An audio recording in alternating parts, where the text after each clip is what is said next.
All right, next I want to take up the subject of resonance. Now, resonance is a specialized way to draw molecules that don't get represented well with just one Lewis structure, okay, because they have delocalized electrons. Now, we've seen that before when we talked about metals and their sea of electrons. Those are delocalized. There's also some covalent structures that have electron delocalization, and you can't just draw one structure because there's no real way to explain it in just one structure. And so, let's see. You have to be able to draw more than one structure when you see these things, okay? So they can't be represented with just one structure, because if we have certain molecules that have these delocalized electrons, they have some intermediate strength, okay, and length. For example, if we're talking about a single and a double bond, remember we have bond energies that we looked at in enthalpy. And in enthalpy on that bond energy material, we saw that for a single bond, it has an average length of, and for it has an average strength of. And the double bond, let me see, let me put it here. A sigma bond, remember, has, well, I don't think I even told you that yet, but a single bond has long bond, and it's relatively weak in strength compared to a double bond. A double bond, which we'll learn later in this unit, is called a pi bond. Okay, has 1 sigma and 1 pi. Again, we'll look at that in a little while. But the point here is that it is shorter than a single bond and stronger than a single bond. So single bonds are long and relatively weak, okay, compared to double bonds of the same character that are they'll be shorter and stronger. Okay, well, the problem with some structures is that they are somewhere in between. The bond isn't really got the characteristics of a single bond, and it doesn't really have a characteristic of a double bond. It has some intermediate character, okay? And so we have to find a different way to express those. And we're going to do those by drawing resonance structures, which are really just Lewis dot structures, but you have to have more than one. So what you do is you set up your Lewis dot structure just like you would before, but once you've got it set, you never move your atoms. Once you've got everything set in your Lewis dot structure, you leave the atoms alone, but you can move lone pairs of electrons and bonds, okay, to show these resonance structures. So, for example, let's do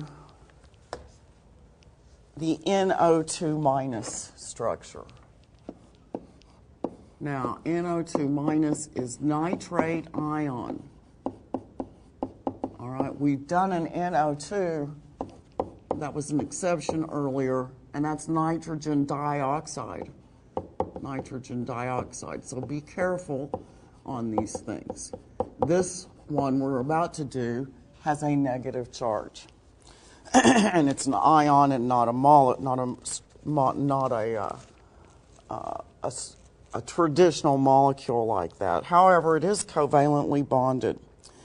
Now, NO2 on our valence electrons, nitrogen's in group 5, so that's going to be 5 electrons, plus the 2 oxygens, which are in group 6, minus that negative 1 charge, and that's going to give us 18 electrons. Okay, so we're going to have to put 18 electrons on the structure. The nitrogen's going to be the least electronegative, so I'm going to put that one in the as the center atom. I'll put an oxygen on each side. I'll fill the outer outer atoms with their electrons, and then I put, this gives me, remember this is 8, so 8 times 2 is 16, that means I have 2 electrons left over, and I'll put those on my central atom. And then I say, first rule, does it fulfill the octet rule? And the answer is no, because on nitrogen, it has 2, 4, 6. Nitrogen only has 6 electrons, and so it doesn't fulfill the octet rule. And then I think, well, is that one of the exceptions? Can I make nitrogen into an exception? Well, that's in period 2. And remember, carbon, nitrogen, oxygen, and fluorine are always going to fulfill the octet rule unless it's a radical. And this is not. And so this is not one of the ones that I can make an exception for. So let me redraw this so we can see.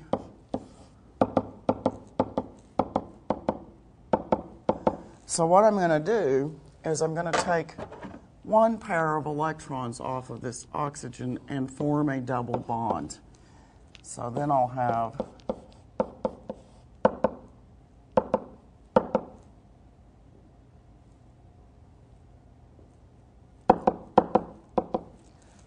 this structure. So now have I fulfilled the octet rule? Well, this oxygen has 8, and this oxygen has 8 when you count the 2 bonds on that in between the nitrogen and the oxygen. And then the oxygen also gets to count these, so that's 2 plus, well, and so actually it has 8. There's 2 in this bond, 4, 6 in those bonds, 8 electrons. So now I have the octet. Okay, so now I have drawn a structure that's legal.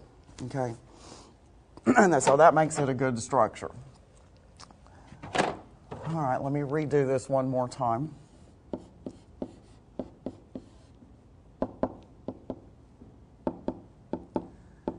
Now this is an ion, and typically when you're drawing Lewis structures and you have an ion, you put it into these brackets and put a negative charge on it. Now, why didn't I take the electrons from this oxygen and put them over there? Does it matter? And the answer is no. I could have just as easily chosen that pair of electrons to make this structure. There's not really any difference between these. Now, if you were looking at this in terms of bond energy, you'd expect this bond to be long and weak, at least compared to a double bond that you would expect to be short and strong. But experimentally, that's not true. Experimentally, each one of these bonds is the same length and the same strength. And so I can't just use one model to show this resonance structure. Instead, I can rearrange this, and instead of taking the one from over here, I can take the one from over here. And then I could make a double bond on this side.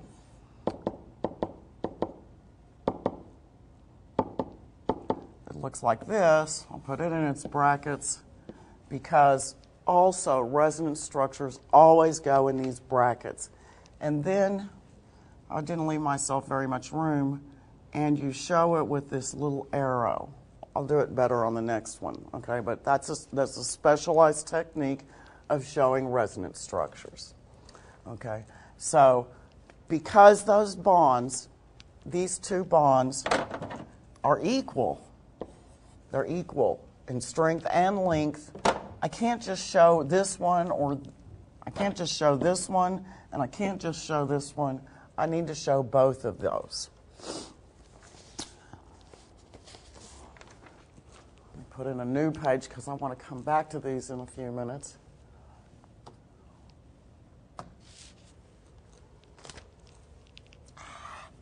Why do I do that every time? Sorry. Okay, so now I want to do a different resonance structure. Okay, now I'm going to do the nitrate ion. Okay, and the nitrate ion is NO3 minus. I'm going to do that in red. The valence electrons on this will be 5 for the group 5 nitrogen, plus 3 times 6 for the group 6 oxygens, minus that -1 charge, and that's going to give me 24 valence electrons that I have to place. So I'm going to put nitrogen in the center. I'm going to put all of my outer electrons, fill those with their electrons. And I count up, and this is 24 electrons. Once again, this doesn't fulfill the octet rule because nitrogen only has 6 electrons. So this is not a valid structure. So let me redraw this and try this by moving one set of electrons over to make a double. Oops, I did that the wrong way. I don't want to move it up there. I want to take my set of electrons and move them here, sorry. And so let's draw that up.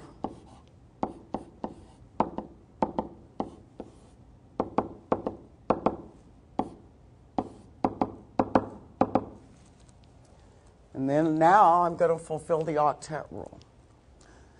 Question is this a real double bond, like we might expect in some things, or is it a resonance structure?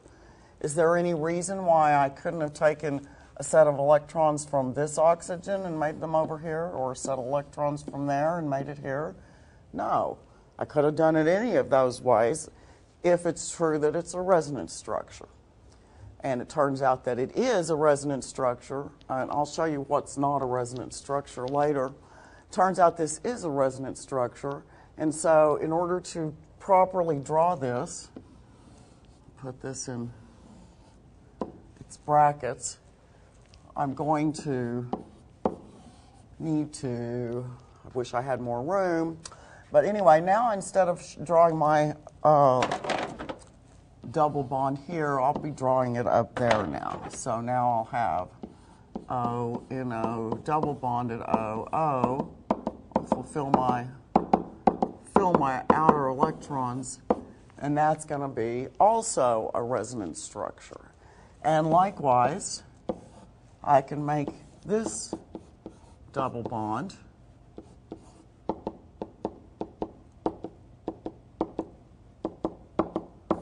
and that's also one of the resonance structures. And so, experimentally, it turns out that all of these bonds are equal in length and strength, and therefore I have to have 3 Lewis structures to represent them. Did I want to say anything else? I also want to come back to this one later. Oh, yes, I do want to say something else. Now, another thing you'll see when you get into a little bit more advanced chemistry is you'll see people do these dotted lines. What does that mean? That means that all those electrons, or that pair of electrons is, that pair of electrons is floating all around this entire structure. Okay, they're not set as a double bond somewhere. They're actually shared equally by all 3 of the oxygens and the nitrogen. So that's why they're called delocalized, because they're not a localized bond like what we've been looking at so far. They're actually floating around and making all of that an equal bond, equal length and strength bond. Here's one more, and it's a very common structure that you'll see in all sorts of things, and in this particular structure is called benzene. Now, a lot of times people don't know what this means because this is like got nothing on it that is very helpful. So I want to show you how this looks. The formula is C6H6. Okay, and so at every corner of that structure, I have a carbon, carbon, and carbon. So at every corner of that structure we just looked at, there's a carbon at all of those corners. And it turns out in order to make a good Lewis dot structure, I need to put in double bonds here, and I'll put a hydrogen at every carbon. And I want to show you how this fulfills my octet rule. Okay, so in this case, we'll just use this carbon for example. Here's 2 in that carbon-hydrogen bond, 4, 6, 8. Okay, now it would obviously take you a while if you've never done this before to figure out how to draw this up.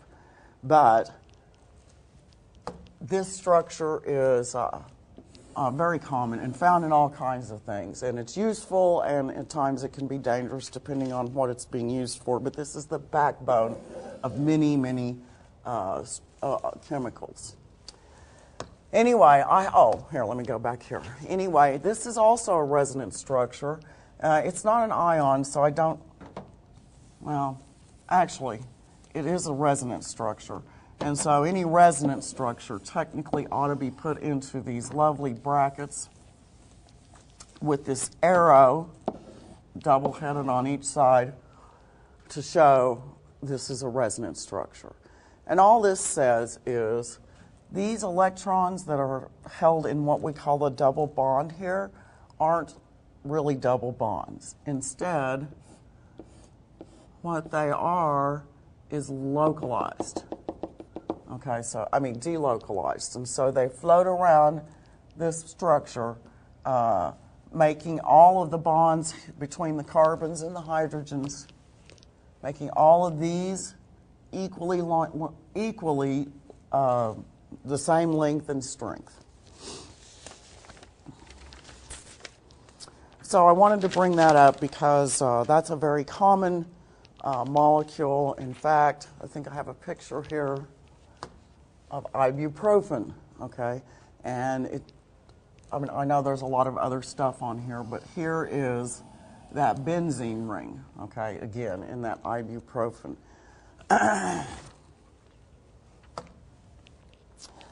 All right, now, once you've learned how to draw the resonance structures, sometimes you have to make a decision about whether or not it's a good resonance structure or whether or not it's the best resonance structure. Okay, best. All right, so there's this thing called formal charges.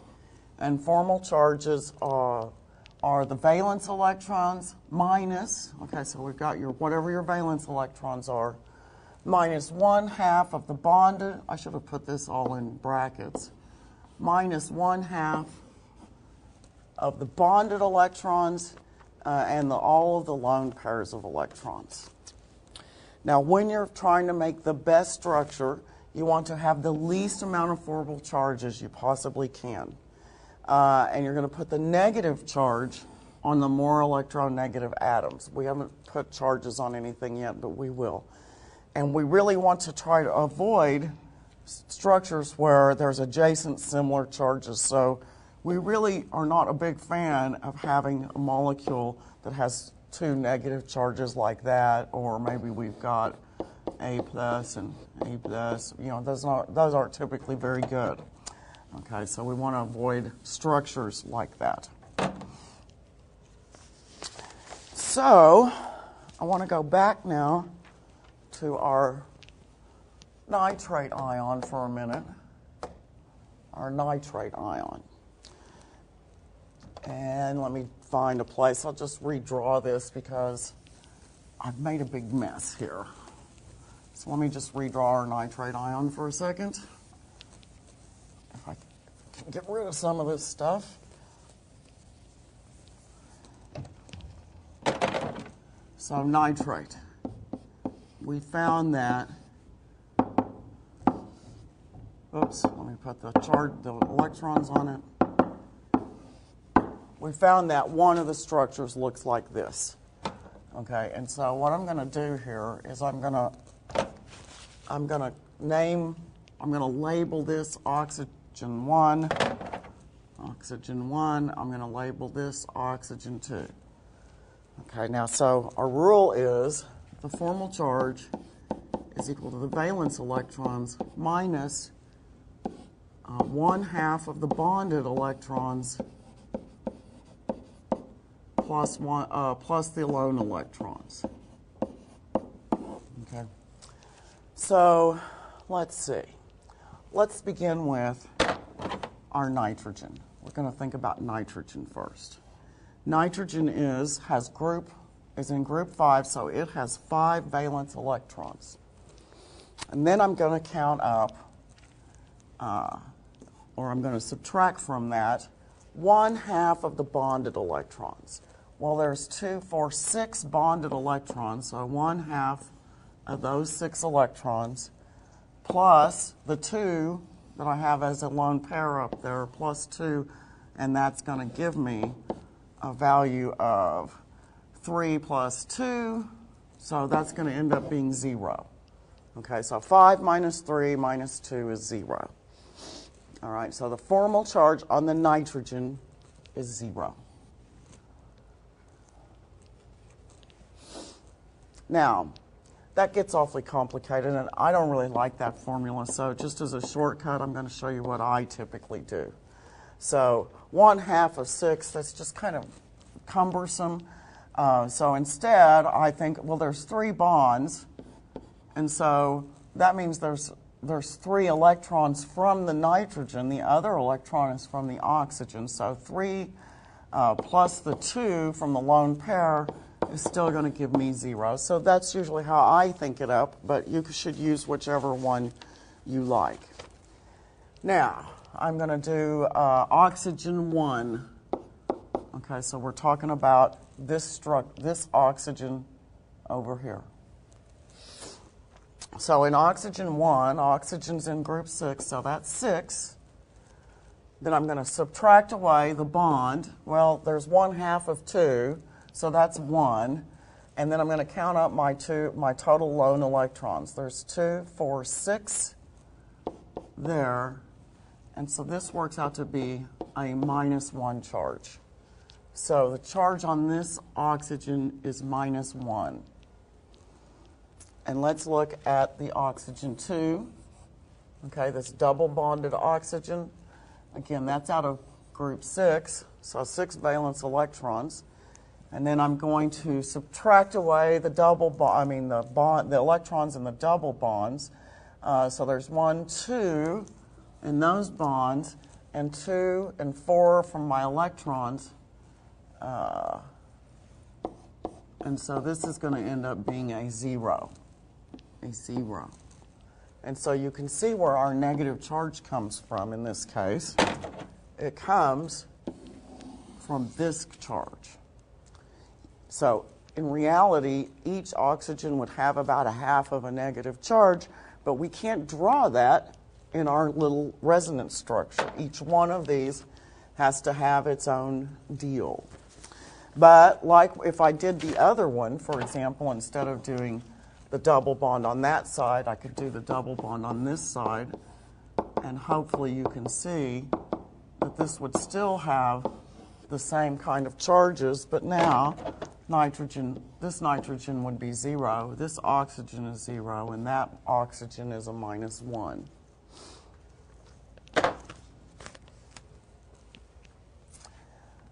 Then I also want to do the nitrate ion and its formal charge. So each one of these, let's use this one because it's pretty clean right now. And so we're going to call this oxygen 1, okay, and then these two are the same, so we'll call that the oxygen 2. And so if I'm counting up for nitrogen's formal charge, that's from group 5, as we know, and it has 4 bonds, 1, 2, 3, 4, no lone pairs of electrons. So -4, and there's no lone pairs, and so the nitrogen ends up being a +1, a formal charge of +1 on that oxygen. let's do oxygen 1.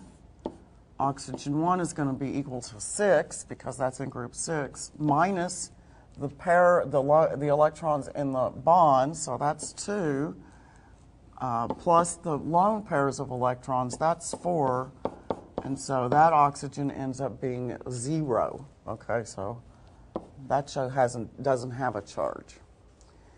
Now let's look at the oxygen 2s. Okay, so O2, not O2, but number 2, that's a 6 again, and then it's got 1 bond, so that's 1 electron, and then it's got 6 or 3 lone pairs of electrons, so plus a 6 here, and those oxygens end up being -1. Okay, so let me put that in a different color. This is -1, and this one's -1. And when you add these together, you've got a +1 and -2. So overall, the charge on that ion is a -1. Now remember, I could do this for any one of these structures, okay, and they'll all come out to be like this, no matter which ones I use. But you know, and also all of those lengths and strengths are the same. So in reality, the formal charge on these oxygens aren't quite -1, and this one's not really 0. Okay, but overall, that's how they work out total.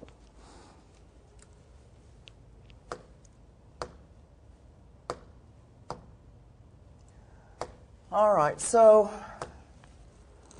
I want to talk about finding the best structure, And I know I told you not to double bond any iodines. Hi there. You are. Would you like to come and talk? Not realize you're here. Can you be proactive? I thought I'd get here early today. That's all right.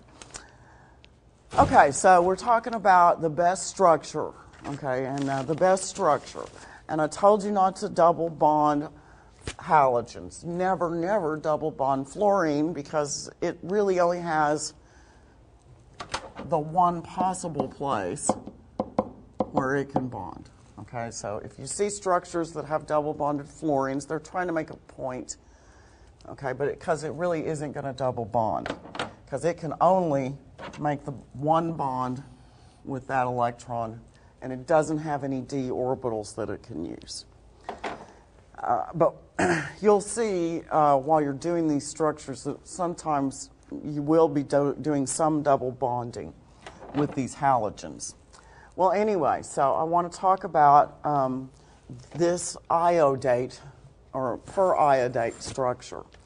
All right, so this is one of the resonance structures. And there's many, many resonance structures, as you can see in the PowerPoint, but this is a second one. And so I want to talk about how I decided that this is the best structure. Okay. And the way I did that is, first, I drew up my first Lewis dot structure, and then I got to thinking, well, let me see. On my formal charges, every oxygen in this structure is going to be the same, right? So oxygen is going to be equal to 6 minus the 1 from the bond, so 1 electron, plus the 6 electrons in the lone pairs. Every oxygen is going to be a -1 charge. Okay, so that's my oxygen. Now what about this iodine? Okay, iodine is in period 7, so 7 valence electrons, and it's bonded in 4 places. So that's going to be -4, right? And look at the charge that's left on that iodate, periodate ion. This turns out to be +3. That's a lot of charge. Okay, and it's probably not very stable like that. I mean, we got charged on every single atom, and the +3 charge is not the least amount of charge I can get. Okay, Now, so let's look at this structure, which is a better structure. It's the best structure, so to say. So in this case, let's label these double bonded ones oxygen 1 and this one an oxygen 2. So for oxygen 1, I'm not going to redo this because we've done this several times now. That's going to be 6 minus 6. The charge on those oxygens is 0. And on oxygen 2, that's 6 minus 1 plus 6. And that's going to be a negative 1. And so this oxygen is minus 1. Well, already I like this structure better because I want to have the least amount of charge I can have. And look at all of these oxygens. They all have charge. And this one just has one atom with a charge. So, I mean, at least one oxygen with a charge. So I already like that one better. So then let's look at the iodine. Okay, so the iodine is in period 7, so it has 7 valence electrons. And then I'm going to count the bonds. There's 1, 2, 3, 4, 5, 6, 7 bonds on that iodine. 7 minus 7 gives me a charge of 0. And so the iodine charge is going to be a 0. That's a much better charge, a much better structure, way more stable than something that's got plus 3 and 4 minus charges on it. It just isn't a very good structure.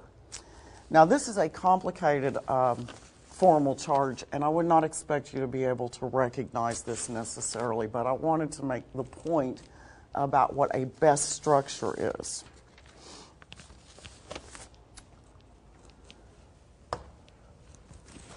Now, the form amine. Okay, form amine is a very simple structure, the simplest of one type of structure, where we have a carbon, a nitrogen bond. And the reason I'm showing you this DNA is because this is a part of the structure of the backbone on DNA. Okay, so the one we're going to look at is the simplest one, the form amine. And that structure is going to look like this. Okay, I wouldn't expect you to be able to draw this just yet. Maybe when we get to organic, but not right now. But I want to make a point here. If I look at the formal charge on this structure, my carbon has 4 bonds, and it's going to be a 0 charge. The oxygen is going to be a 0 charge, and the nitrogen is going to be a 0 charge. This can be drawn in other ways. For example, I could also draw a double bond between the nitrogen and the carbon.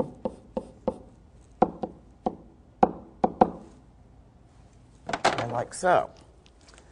So technically, this is the better structure, okay, compared to this one.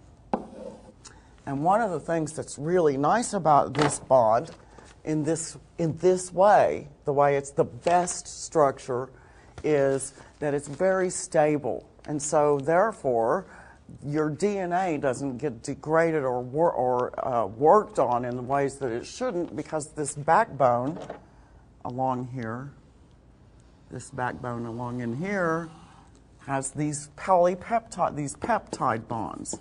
And the peptide bonds are actually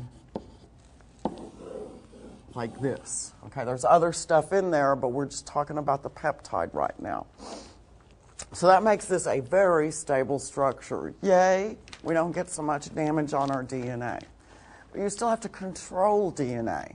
Still need to have things happen so that you can replicate, or you can do transcription and other things that DNA needs to do. Well, in that case, because this is a resonance structure and it has some polarity to it, you can get the structure to be in this form, okay? So the electrons can shift over in this direction, and that allows for something to happen on the backbone that needs to happen, okay? Maybe your DNA will excise stuff and take out things that are bad for it. Unfortunately, viruses can also excise the backbone and insert themselves into your DNA. But this allows control of the DNA.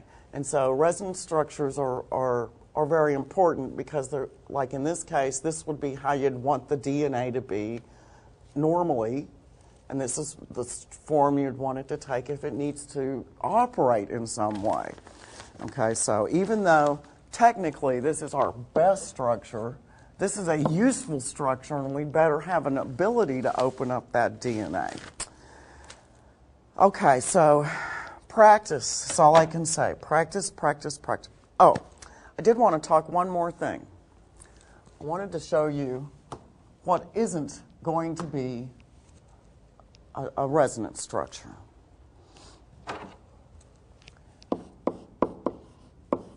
Something like H2CO. So valence electrons. There's 2 from the hydrogen plus 4 from the carbon plus 6 from the oxygen, and that's going to give us 12 electrons. So remember, hydrogen is never the central atom, so I'm going to use carbon as my central atom. And I'm going to draw that up, and I'm going to put my octet around the outside, the outer oxygen atom, and I count 2, 4, 6, 8, 10, 12. And so that's got all the electrons I can possibly get on it. Now, but what's wrong? The carbon doesn't fulfill the octet rule. And so I have not drawn a good structure yet. So let me redraw this, and this time I'll take one of these pairs of electrons and make a double bonded oxygen. Now, I have 12 electrons again. Can I make a resonance structure out of this? And the answer is no, I can't do anything else. I can't like make a double bond here because hydrogen only has one bond. And so in this particular case, this really and truly is a double bond and not a resonance structure. Okay? So I just wanted to point out that there are times when there's really just double bonds and they aren't resonance structures.